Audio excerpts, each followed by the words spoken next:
होशियार।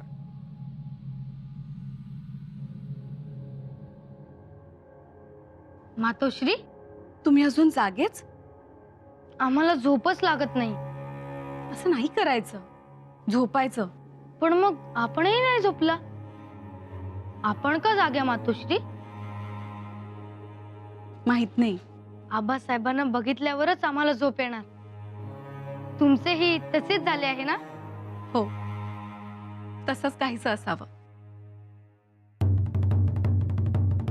आबासाहेब,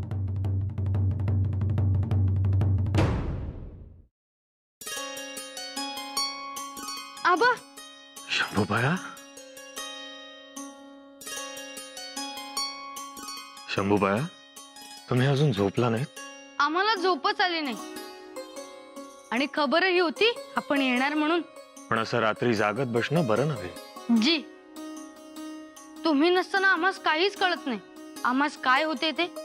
आबा, आपण मिर्झा राजाच्या छावणीत पेटवली सुरुंगाची वाट. हो, पेटवली. कधी होईल धमाका? लवकरच. आम्हास ठावे होते. आमचे आबा शूर आहेत आणि मिर्झा राजांना वरचढ आहेत. द्या तलवार.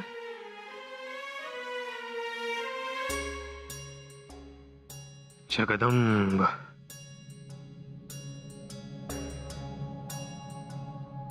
जगदंब. चला, आता तुम्ही शांतपणे झोपा. जी. आबा, एक विचारू? काय? पुरंदरावर तोफमारा झाला. आमचा जन्म महाल तर ठीक आहे ना? त्यावर पडला नाही ना तोफगोळा? नाही. चला आता झोपा बघू. जी.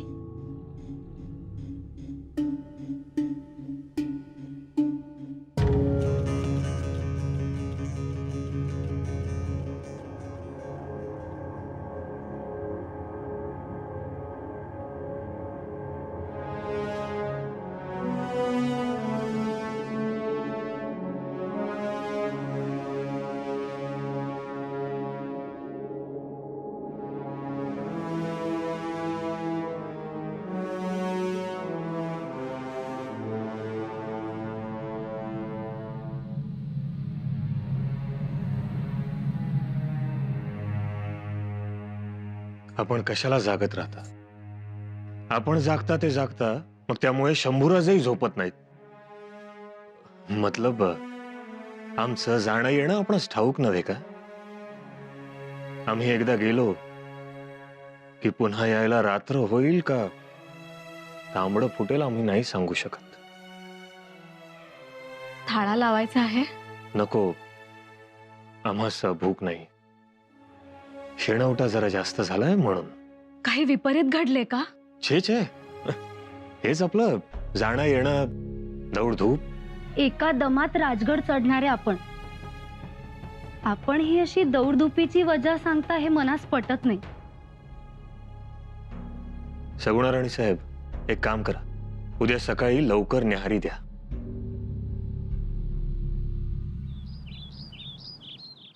आपण एवढी गरीब गाय होऊन विरोध न करता 23 किल्ले आणि 4 लक्ष होनांचा प्रदेश दिला, त्या शंका आली नाही का?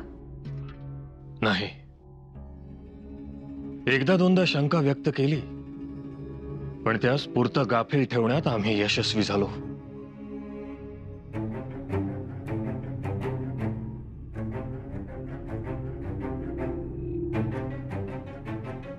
चकोट झाले, आम्हाला समाधान.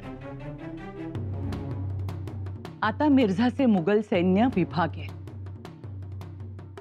दर एक किल्ल्यावर 1-1.5 हजाराची शिबंदी, म्हणजे 23 किल्ल्यांवरती 40 हजारांचे सैन्य मुरेल आणि 4 लक्ष होनांच्या बंदोबस्तासाठी 10 हजाराची फौज, म्हणजे एकूण 50 हजाराची फौज तुटेल. होय, मिर्झाकडे राहते केवळ 30 हजाराची फौज, आणि 30 हजाराच्या फौजेला आम्ही सहज लढा देऊ शकतो. संख्याबळाची भीती संपली. त्यातून शंभूराजेंना 5,000ची मनसब आणि खर्चासह जागिरी घेतली आहे. पण तुम्ही त्यांना एवढ्या लवकर राजकारणात का म्हणून आणले? दुसरा पर्यायच नव्हता आऊसाहेब. मनसब जरी शंभूराजांची असली तरी लढायला आम्हीच जाणार. मग ठीक आहे. शिवाय तळ कोकण आणि बालाघाटाचा 9 लक्ष होनांचा मुलूक आम्ही मिळवला. चकोट म्हणजे आम्ही त्यांना दिला कितीचा? 4 लक्ष होनांचा मुलूक. आणि 5 लक्ष होनांचा मुलूक हा आमचा फायदा. शिवाय मोगल सैन्याने विजापूरकरांचा प्रदेश जिंकला तरी तो आमच्याच ताब्यात राहणार. म्हणजे प्रदेश जिंकण्यासाठी मुघल सैनिक मरणार आणि ताबा मात्र तुमचा. छान. पण मिर्झा सारख्या मुरब्बी राजकारणी माणसाला ही मेख लक्षात आली नाही? नाही. आम्ही 23 किल्ले देतो म्हणताच त्यातच ते हुरळून गेले. एवढं मोठं यश तेही एकही मोगल सैनिक न गमावता वेडावले. मग त्यानंतर आम्ही जे जे बोलत गेलो त्यास हो हो म्हणत गेले आणि फसले. म्हणजे ठरल्याप्रमाणे सुरुंगाची वाट पेटवून आलात तर. जी आऊसाहेब. आणि ह्या मिर्झा राजाला स्वराज्यावर चालून येण्याची मोठी किंमत चुकवावी लागणार. तलवारी शिवाय हा मिर्झा राजा यात हाकनाक मारणार. ते तर त्यांनी जेव्हा काबा अंगावर चढवला ना तेव्हाच पक्क ठरलं होतं. या तहामुळे मिर्झा राजाच्या छावणीत जल्लोष सुरू झालाय. त्यात मिर्झा खुद्दही खुश की शिवाजी सगळ्यांना भेटायला जाताना शस्त्र घेऊन जातो, आपल्याला मात्र भेटायला येताना निशस्त्रच आला. पण आता किल्ले ताब्यात द्यावे लागतील. कोंढाणा ताब्यात देऊन आलो. पण आऊसाहेब, एका गोष्टीवर मिर्झानी आमच्यावर मात केली. कोणती गोष्ट? आणि तुम्ही अजूनपर्यंत बोलला नाहीत ती? आऊसाहेब, आम्ही खूप नकार दिला, नाही म्हणालो, पण मिर्झा बदला नाही. मतलब? जोपर्यंत 23 किल्ले त्याच्या हाती लागत नाहीत तोपर्यंत संभाजीराजे त्यांच्या छावणीत त्यांच्या बरोबर राहणार. शिवबा, तुम्ही हे काय बोलता? त्यांनी एकलिंगजींची बेल हाती घेऊन शपथ घेतलीय. राजकारण्यांच्या शपथा ना बुडाच्या ना धडाच्या. आम्ही नाही विश्वास ठेवत त्याच्यावर. पण आम्ही होकार दिलाय. अहो, अशराफ पोर ते अजूनही दूध पिल्यावरती पदराला तोंड पुसते. हुशार असले तरी त्याला शत्रूच्या दावणीला बांधणे योग्य आहे का? आपली माणसं असतील त्यांच्या बरोबर. अहो, पण मग आम्ही काय वाईट होतो? आम्ही राहिलो असतो छावणी. साहेब, आम्ही जो काही निर्णय घेतलाय तो पूर्ण विचारांती घेतलाय. शंभूराजे 9 वर्षांचेच आहेत, पण त्यांची समज जाणत्याची आहे. त्यांची आम्हास उलट मदतच होईल. अहो, पण लेकरूच ते. लेकरू असले तरी मिर्झा राजाच्या या राजकारणात आमचा आधार ठरतील, आम्हास खात्री आहे. आऊसाहेब, त्या वयात आम्हाला जेवढी समज होती त्याही पेक्षा अधिक समज आहे त्यांना. हा प्रसंग ते नक्कीच निभावून नेतील.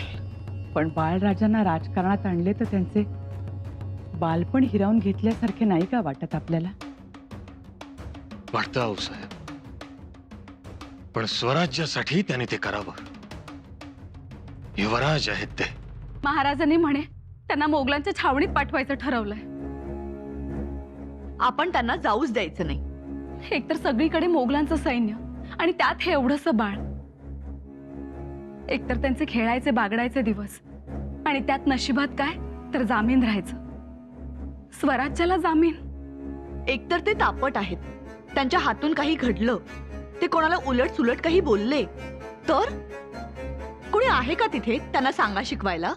हो, खरंच ते राग आवरत नाहीत. किती चिडतात. नाही, इथे ठीक आहे, पण तिथे हे सगळं चालायचं नाही. आणि एकतर त्यांनी कधी लढाई बघितली नाही, कधी छावणी बघितली नाही, तोफा दारुगोळा यांच्या जवळ कधी गेले नाही, आणि आता एकदम छावणीत जाणार त्यांना नाही जमणार हो हे. आणि जामीन म्हणजे तर ताईसाहेब,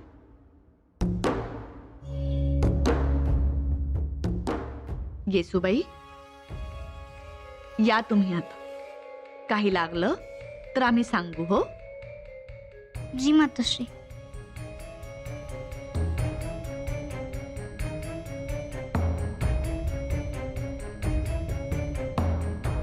काय करावं? आता आम्हाला एकच मार्ग दिसतोय.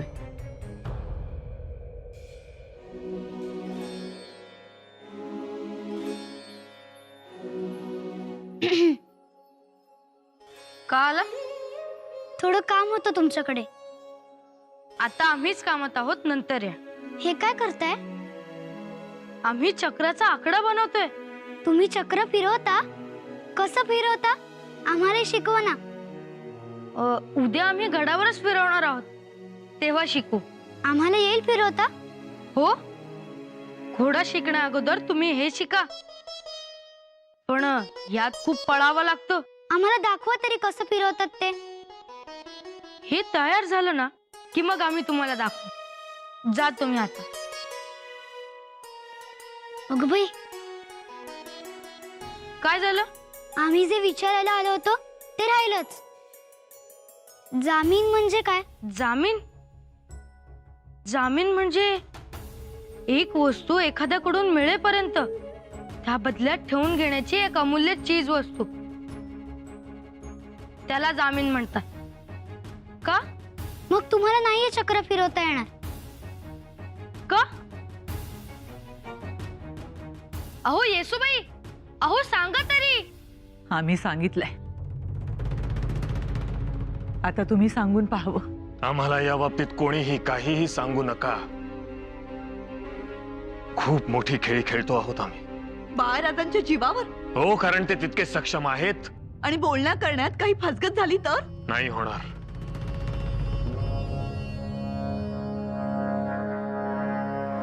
जो मुलगा काळोजी चोराचा अचूक न्याय करतो, जो मुलगा रयतेच्या कल्याणासाठी, त्यांच्या सुरक्षिततेसाठी स्वतः धावपळ करतो, जो मुलगा लोकांचं उघडं वाघडं रूप पाहून वस्त्र भांडार उघडतो, अंबरखान्यातून धान्य वाटतो, तो बोलण्यात चालण्यात फसेल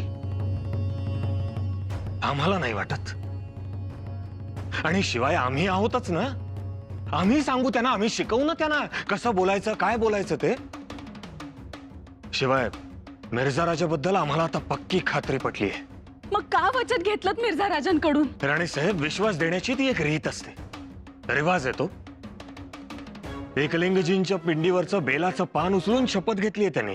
ज्या हाताने बेल उचलला त्या हाताने ते आपलं पारिपत्य झाल्यानंतर काशी विश्वेश्वरला जाऊन 90 मण सोन्याची साखळी अर्पण करणार आहेत. शिवबा पुतळा म्हणतात ते महत्वाचं आहे.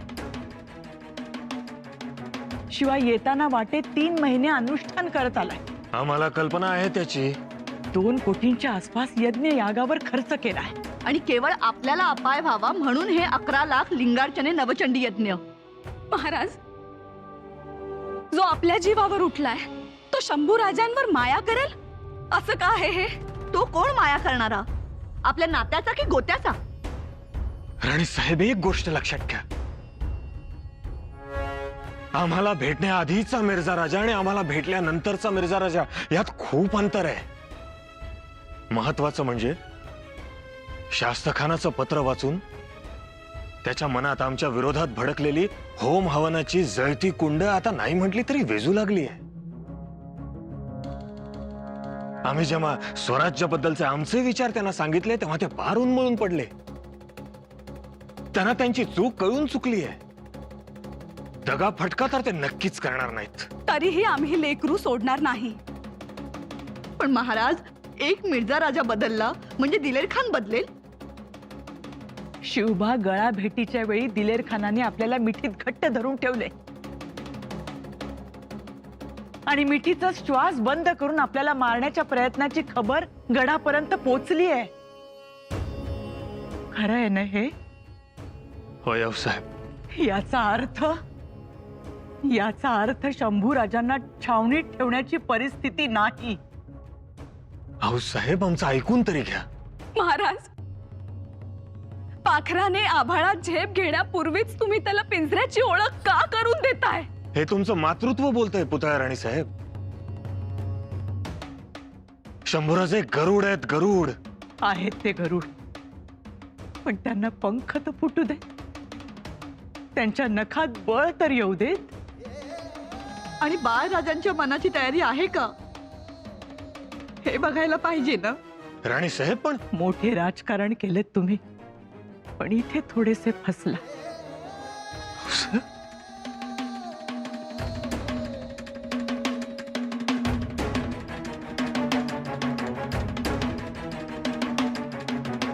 होशियार!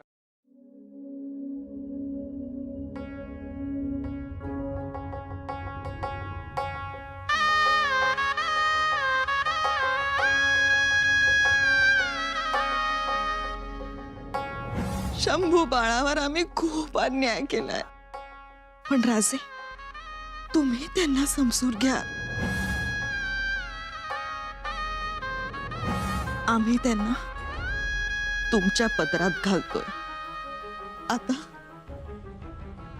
तुम्हीच त्यांची आई आणि तुम्हीच त्यांचे आबा. सई, आज तुम्ही असतात तर तुम्ही काय केलं असतात? शंभूराजांना छावणीत पाठवलं असतात का रोखलं असतात? सई, तुम्ही आमच्यावर विश्वास ठेवला असतात ना? हो, ठेवलाच असतात. आम्हाला ठाऊक आहे तुमचा आमच्यावर खूप खूप विश्वास. म्हणून तर एवढ्या आजारपणातही आम्हाला म्हणाला होतात त्या अफजल खानाच धडा शिकवा म्हणून. वाच त्याला धडा. मग आम्ही पंचारती घेऊन महादरवाजात तुमचं स्वागत करण्यासाठी उभे असू. ही जिगर, ही जिगर कोणाच्यातच नाही सई. त्यांचा विश्वास आहे आमच्यावर, पण तरीही शंभूराजांना पाठवण्यास त्यांचं मन धजावत नाही. बोला सई, बोला, काय करावं? शंभूराजांना जामीन म्हणून मिर्झाच्या छावणीत पाठवावं का नाही? आबासाहेब,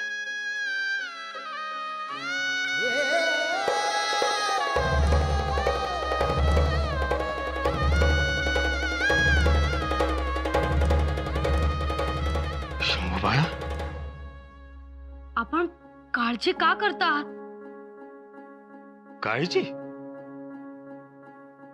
नाहीतर आपण नाही म्हणता, पण आपल्या डोळ्यात ते दिसते. शंभू बाळा, आबासाहेब, आम्ही गेलो नाही तर काय होईल हो? आम्ही दिलेला शब्द खाली पडेल आणि मिर्झा मोगलांचं सैन्य घेऊन स्वराज्यात धुमाकूळ घालेल. मग आपल्यालाही लढावं लागेल. आपण लढू देखील, पण त्यामुळे त्रास आपल्याच रयतेला होईल. आणि आम्ही जी सुरुंगाची वात पेटवली आहे ती विझून जाईल. आमच्या न जाण्यामुळे रयतेला त्रास होणार असेल आणि आपल्या राजकारणात बाधा येणार असेल तर आम्ही छावणीत जायला तयार आहोत.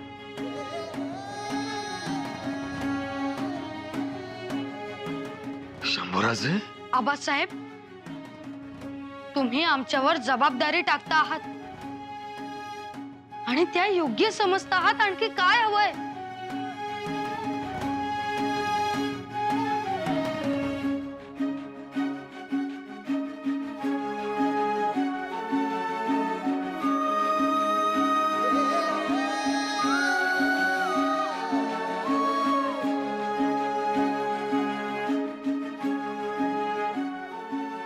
शंभू बाळा, 1,00,000 सैनिकांमध्ये आम्ही एकट्या माणसाचं सैन्य पाठवतो आहोत. 1,00,000 कडव्या सैनिकांमध्ये एकटे जाणारे शंभूराजे तुम्ही पहिलेच. तुमची मोगलांशी सलामी होणार, पण एकट्याचीच. त्या 1,00,000 तुम्ही एकटेच भारी पडाल, आमची खात्री आहे. शंभू बाळा, तुमचा वकूब आम्ही जाणलाय, पारखलाय. आबासाहेब, आम्ही आपली पारख सार्थ ठरवू. आम्ही न घाबरता मोगल छावणीत जाऊ राहू, कारण आम्ही शूर आबांचे शूर बच्चे आहोत. बच्चे, आता तुम्ही शूर आबांचे शूर छावा आहात.